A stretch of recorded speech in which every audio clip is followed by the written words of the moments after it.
Selon Sport, le président du FC Barcelone, Joan Laporta, a rassuré les principales parties prenantes qu'il n'y aurait aucun problème avec l'inscription de Dani Olmo et Pau Victor pour la seconde moitié de la saison.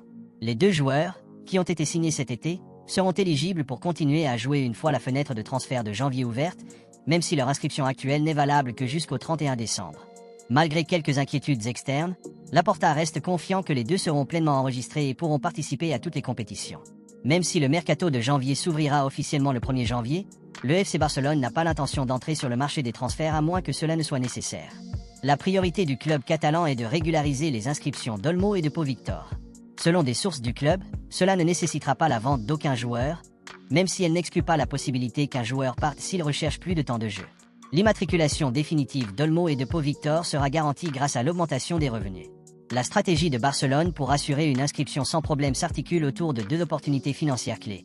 Un nouveau contrat avec Nike et la sécurisation de nouveaux investisseurs pour leur projet Bridgebur. Les négociations avec Nike durent depuis des mois et le Barça espère finaliser l'accord avant la fin de l'année. Alors que le processus avance à un rythme soutenu, comme Laporta l'a confirmé lors de ses dernières apparitions publiques, le club vise à obtenir la meilleure offre possible sur le marché des vêtements de sport. Une autre piste est l'investissement potentiel dans Bridgebur Invest, l'entité Barça Vision. Le club l'a valorisé à 408 millions d'euros et a mis en vente 49% de ses actions, pour un montant total de 200 millions d'euros.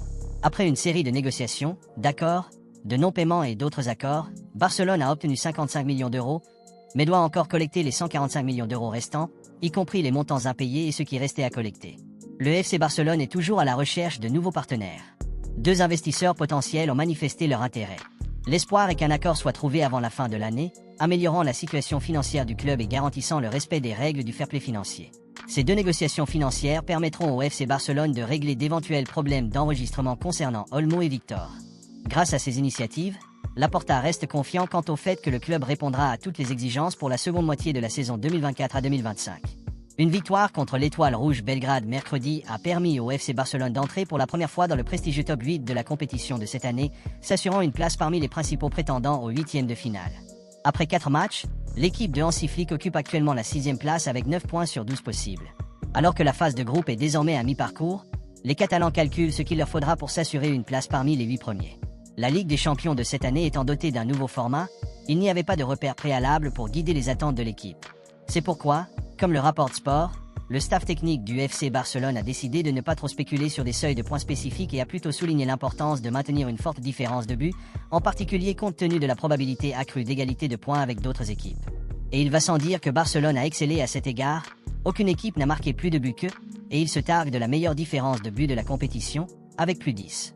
Selon les calculs internes du Barça, 8 points supplémentaires devraient suffire à garantir la qualification pour les huitièmes de finale. Cela porterait le total à 17 points à la fin de la phase de poule. En remportant 8 points lors des 4 derniers matchs contre Brest, le Borussia Dortmund, le SL Benfica et l'Atalanta, l'équipe devrait se retrouver dans le top 8.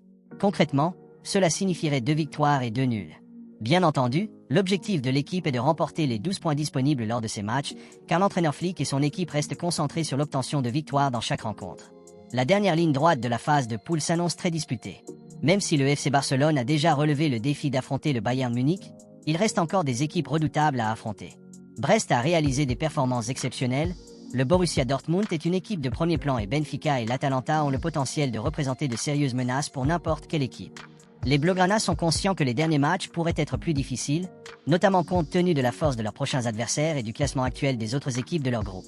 Dans un tel scénario, il est concevable que 7 points obtenus lors des 4 derniers matchs puissent suffire à garantir une place directe dans les huitièmes de finale, même si cela dépendrait des résultats favorables des autres équipes.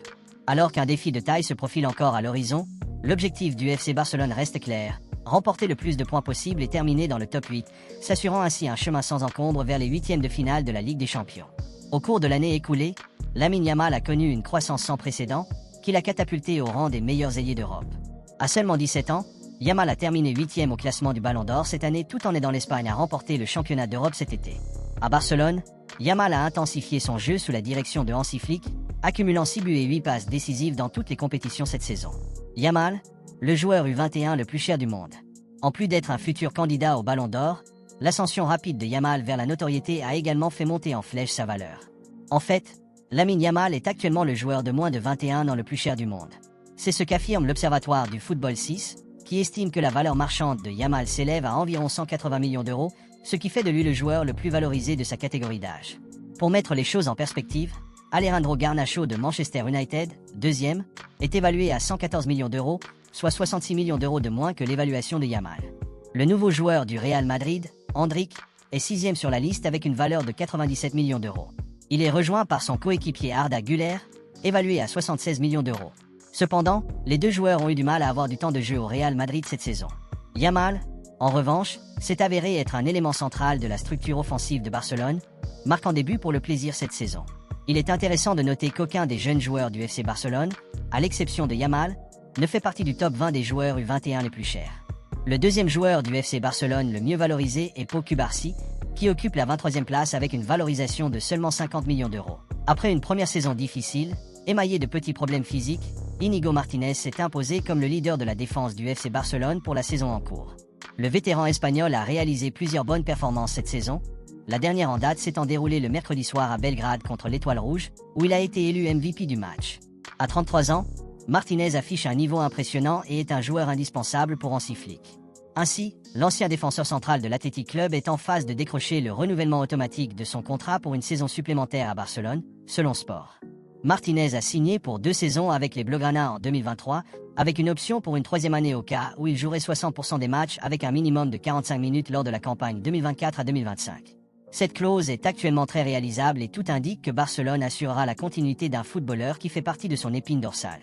Martínez ne s'est reposé que lors d'un seul des 16 matchs officiels joués par Barcelone cette saison, contre Osasuna à El Sadar, où l'équipe a subi la seule défaite de la saison. Au cours des 15 matchs restants, il a été titulaire, 11 en Liga et 4 en Ligue des Champions, marquant et délivrant même 2 buts chacun. Barcelone peut jouer jusqu'à 61 matchs cette saison dans le meilleur des cas, c'est-à-dire atteindre la finale de la Coupe du Roi et de la Ligue des Champions de l'UEFA. Dans ce cas, Martínez devrait jouer 37 matchs pour que la clause soit exécutée. Par conséquent, avec 15 matchs déjà disputés, il lui reste 22 matchs à jouer pour déclencher la prolongation de contrat alors que nous ne sommes qu'au premier quart de la saison. Sous la direction de Flick, Martínez est un titulaire indiscutable et forme un tandem parfait avec Pau Cubarsí, accompagné sur les flancs par Jules Koundé et Alejandro Balde. Flick est ravi d'avoir un footballeur de sa stature et de sa qualité et un renouvellement d'un ensemble tout à fait envisageable pour lui. La vilaine entaille sur le visage du jeune défenseur, subi pendant le match et qui a nécessité jusqu'à 10 points de suture pour être fermé, était un spectacle inquiétant. Ainsi, AS rapporte que la disponibilité de Cubarsí pour le prochain choc de la Liga entre Barcelone et la Real Sociedad dimanche est désormais incertaine. Comme annoncé il y a quelque temps, le jeune défenseur central veut jouer, mais le Barça se montre prudent, conscient que si la cicatrice est encore très sensible, il existe de sérieux risques qu'elle se rouvre pendant le match. L'évolution de la blessure dans les prochains jours déterminera en fin de compte si Cubarsí se rendra ou non à Saint-Sébastien. En tout cas, selon le rapport, il a été exclu qu'il joue avec un quelconque type de protection faciale, car il n'a subi aucun type de lésion osseuse, au cas où il recevrait finalement le feu vert pour participer.